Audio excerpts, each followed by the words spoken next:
quite sure that you're aware that visualization is a great place to start if you really want to create the future that you desire.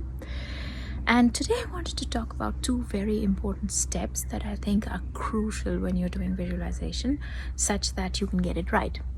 Now, before we get into visualization itself, I just want to make something really clear.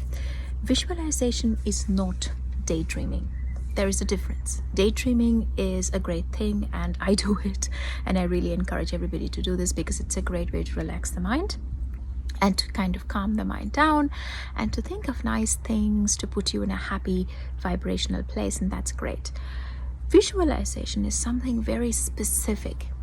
This is literally going into the future that you think you deserve and you desire. That's the future that you want. That's the place that you want to be.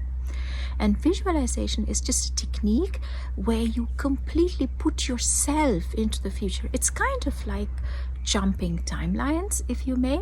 So in your mind, what you do is that you kind of picture the future that you desire, whether it's one particular day or one particular moment or a particular home, whatever it is that you desire, you put your mind's power, entire power into this, and you project yourself into it as if you are already living there, as if that future is already now. That is visualization, right?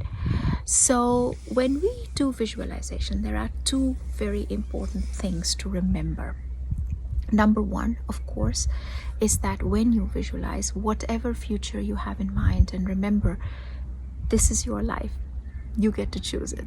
So you choose what future you want to create for yourself, because we are always creating the life that we live. We are creating, and with the help of the universe, with the help of the external forces, we are designing the future that we wish for ourselves and maybe for our loved ones as well, right? So the number one thing is that you have to put your emotions into it. Now, this is the more feminine part of the energy. That means that this is all about your feelings. This is all about how do you feel when you are in that future. So when you visualize, try to put your feeling, your heart into that. So a good thing to do is always to have a meditation practice before you start your visualization process, because that is really going to help you get into your body, calm your nervous system down, such that now your heart is open and expanded, and you can then kind of tap into that emotion that you want to feel. So in this particular state, you have to be very specific about the emotions that you're feeling, and you really have to feel this. Now remember, there is no way that anybody can get this on day one. Nobody can. I have been doing this for many years. Many things in my life have come true because of this one visualization process that I have done, but it's not a one-off thing. That means it's a practice. You got to keep at it. It's like riding a bike, right? So if you fall the first time, okay, that's all right. You get back on again and you try the next day. And it's the same thing. It's the same thing with any practices in life. Anything that you wish to make a discipline is that you have to be prepared to be able to rise when you fall. So that means that the emotion is something that's primary. So you need to feel into your heart, really go into that heart space. Try to imagine yourself in this future, in this one particular day, whether it is the career that you desire, the kind of work that you want to do, the kind of contribution you want to do to society, the relationship that you desire, the home that you dream of, whatever it is. Tap into that emotion of how that is going to make you feel. I'm sorry I had to interrupt the video, but there was a plane that was quite loud. So, but now we are set. The second thing, and that's the masculine part of the energy, is the action part. Now, I have seen this happen many times, and I also made the mistake myself, is that I thought that visualization just means, oh, I need to really feel into the future, first of all I have to know what I want, then I create it, I dream of it, I put it in my mind's eye, I project myself into it, I put my whole heart into it, I feel into it, I can even use the senses. I know how it looks like, I know how it smells, I know how it feels, I know what the temperature is like, everything. I can put myself into it. However, if I do not do the action steps, then this is going to be a dream. And this is something that I think is so crucial, and which is why this is the second most important step, is that you have to now take the action. So now this is where a lot of people get a little confused, because they think, oh my god, my dream is so big. Maybe, let's say as an example, right, let me use my case as an example. So I have this beautiful home in my mind that I would like to create.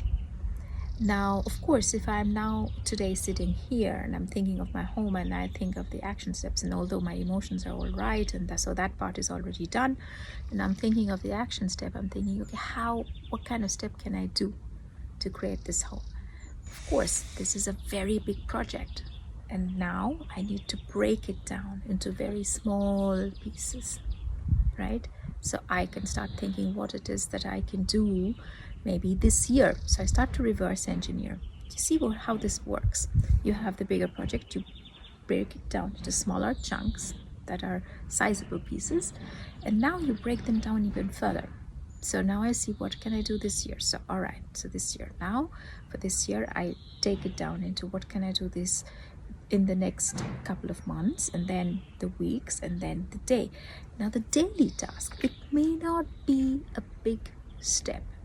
It could be something as simple as, okay, I got to get my finances in order, right? That means I have to just check all my finances, start structuring them, putting them into some sort of an Excel sheet or whatever it is, to make sure that I know what I have and I know what I need, so I can realize how much gap I have to cover, right?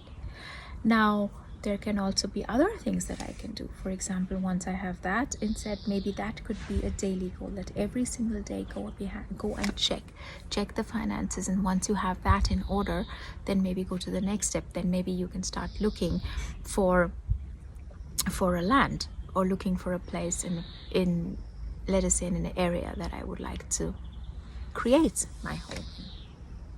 See that?